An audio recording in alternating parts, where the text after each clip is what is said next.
ஒரு சாட்சி சொல்லிவிட்டு, ஒரு சாட்சி கர்த்தர் நன்மையை செய்து சொல்லிவிட்டு ஒரு சாட்சி 5 மினிட்ஸ் அது இப்போ தான் மனசில் ஆவியான வேறுபடினால. ஏன்னா அவங்க சாட்சி அவங்களுக்கு நம்ம ஜெபிச்சிருக்கிறோம். அல்லேலூயா. அவங்க பலவீனத்தை போடும்போது ஜெபிச்சிருக்கிறோம். ஆனால் சுகத்தை கொடுத்துருக்குறா. அதுக்கப்புறம் இப்போ தான் சர்ச்சுக்கு வந்திருக்கிறாங்க. வரணும் சூழ்நிலை, அநேக சூழ்நிலைகள், ஆனால் வர முடியாத காரியங்கள் இன்றைக்கி வந்திருக்கிறாங்க. அப்போது கர்த்தர் ஒரு நன்மையில் ஜஸ்ட் ஒரு 5 நிமிஷம் அவங்க சாட்சி சொல்லிவிட்டு அவங்க ஜெபிப்பாங்க. ஜெபிச்சு கர்த்தருடைய வார்த்தையை கடந்து போவோம். கர்த்தருடைய பரிசுத்த நாமத்துக்கு ஸ்தோத்திரம் உண்டாவதாக. அடியாலையும் ஒரு சாட்சியாய் நிறுத்தின என் தேவனுக்கு நன்றி பலிகளை ஏறெடுக்கிறேன். கடந்த 2 வருடங்களுக்கு முன்பாக நான் இங்கே கடந்து வந்திருந்தேன். உங்களுக்கு எல்லாருக்கும் தெரியும். ஒரு 1 வீக் நான் இங்கே தான் ஸ்டே பண்ணியிருந்தேன். ரொம்ப முடியாத ஒரு சூழ்நிலை. என்னோடய சன்னும் ஒரு டிப்ரெஷனில் போனதுனால நான் இங்கே கடந்து வர வேண்டிய சூழ்நிலை ஆயிடுச்சு. எனக்கும் நிறைய பயங்கரமான ஒரு பலவீனம், அது உங்களுக்கு எல்லாருக்கும் தெரிஞ்சிருக்கோன்னு நினைக்கிறேன். வீசிங்க, ப்ரீத்திங் ப்ராப்ளம் 2மே இருந்துச்சு. எவ்வளோ மருத்துவர்களை நான் கடந்து போய் பார்த்தேன். எவ்வளோ மருந்து மாத்திரைகளும் நான் எடுத்துக்கொண்டேன். ஆனால் எதுவுமே எனக்கு சரியாகலை.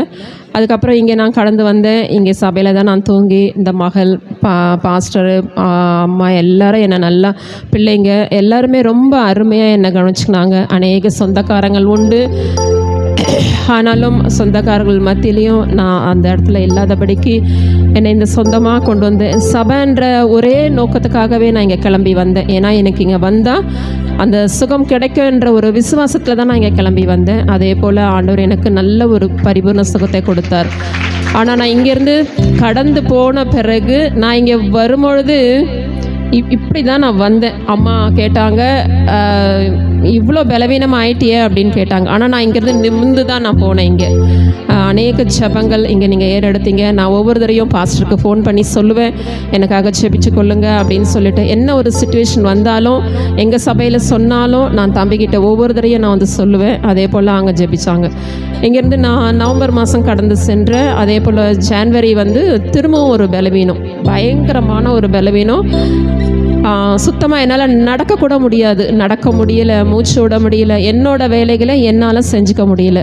அதுக்கப்புறம் தான் அம்மா என் கூட ஒரு அந்த பலவீனம் பார்த்திங்கன்னா எனக்கு கடந்த 1 வருஷமாக அந்த இது இருந்துச்சு.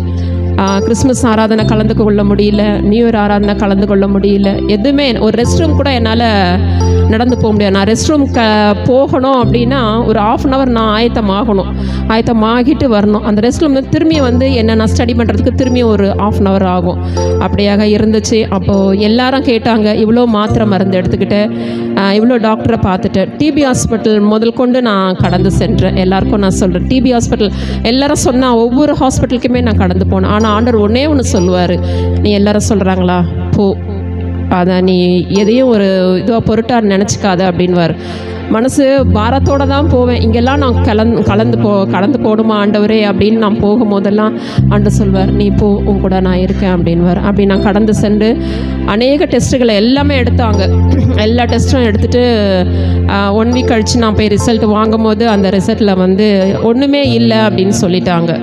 அப்போ ஆண்டவர்கிட்ட கேட்டேன் நான். ஆனால் எல்லாரும் என்ன சொல்லிட்டாங்கன்னா, இதெல்லாம் உனக்கு எதுவுமே சரியாகலைன்னா அப்போ உனக்கு ஏதோ சூனியை வச்சுட்டாங்க, அதனால தான் உனக்கு இதெல்லாம் இந்த பலவீனெல்லாம் இருக்குது அப்படின்லாம் சொன்னாங்க. அதுவும் எனக்கு மனசு ரொம்ப வருத்தமாக இருந்துச்சு. அப்போ நான் திரும்பவும் ஆண்டர்கிட்ட அதிகாலையில் தூங்க முடியாது, நைட்டு ஃபுல்லாக முடிச்சிட்டே தான் இருப்பேன். நான் உட்காந்து தூங்குறதே அந்த சேரில் தான் உட்காந்து நான் தூங்குற மாதிரி இருக்கும். ஃபுல்லாக படுத்தில் என்னால் தூங்க முடியாது. அப்போ தான் ஆண்டவர் கேட்டேன், நீ பயப்படாத, உன் நிமித்தம் என் நாமம் மகிமைப்படும் அப்படின்ற ஒரே வார்த்தை மட்டும்தான் சொன்னார். அது சொன்ன வேகத்திலேயே அதுக்கப்புறம் ஒப்பு கொடுக்க சொன்னார். ஒப்பு கொடுத்து பாவ அறிக்கையிட சொன்னார். சிறு வயதில் நம்ம என்னென்ன தப்புகள்லாம் நம்ம செஞ்சோம், தெரியாமல் அநேக காரியங்களை நம்ம செஞ்சுருப்போம். அப்போ நான் தெரிஞ்ச பாவங்களை சொன்னேன், தெரியாத பாவங்களையும் நான் சொன்னேன். எனக்கு தெரியாது, எனக்கு நினைவுபடுத்தினார்.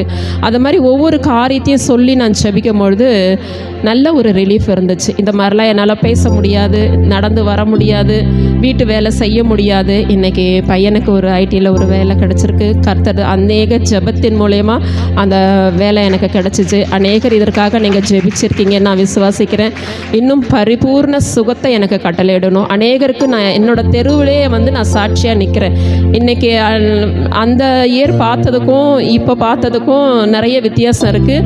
ஆனால் அந்த புறஜாதி மத்தியிலையும் நான் அநேக சாட்சிகளை சொல்லிட்டு வரேன். நான் எல்லாரும் ஆச்சரியப்படம்படிதாக கர்த்தர் வந்து என்னை இந்த அளவுக்கு இங்கே கொண்டு வரணும்னு நினைப்பேன். ஆனால் வர முடியாத சூழ்நிலை இருக்கும். இப்போ வந்து கடந்து வர ஆண்டவர் வந்து இந்த நாளை அவர் தான் நியமிச்சிருக்கிறார்ல. நம்ம என்ன தான் நம்ம பிரயாசப்பட்டாலும் அவர் ஒரு நாள் வச்சுருப்பார். அந்த நாளில் தான் நம்மளால் கடந்து வர முடியும். அப்படியாக தேவன் என்னை கொண்டு வந்து இங்கே சேர்த்தார். நல்ல சுகபலத்தை கொடுத்திருக்கிறார். என் பிள்ளைக்கு ஒரு நல்ல வேலையை கொடுத்திருக்கிறார். எனக்காக ஜெபித்த பாஸ்டருக்கு என்னோட நன்றியை தெரிவிச்சுக்கிறேன். அம்மாவுக்கு நன்றியை தெரிவிச்சுக்கிறேன். ஷேரனுக்கும் நன்றி தெரிவிச்சுக்கிறேன். இங்கே இருக்கிற ஒவ்வொரு விசுவாசிகளுக்கும் என் நன்றியை தெரிவித்துக் கொள்கிறேன். நம்ம கண்களை மூடி ஜெபிக்கலாம்.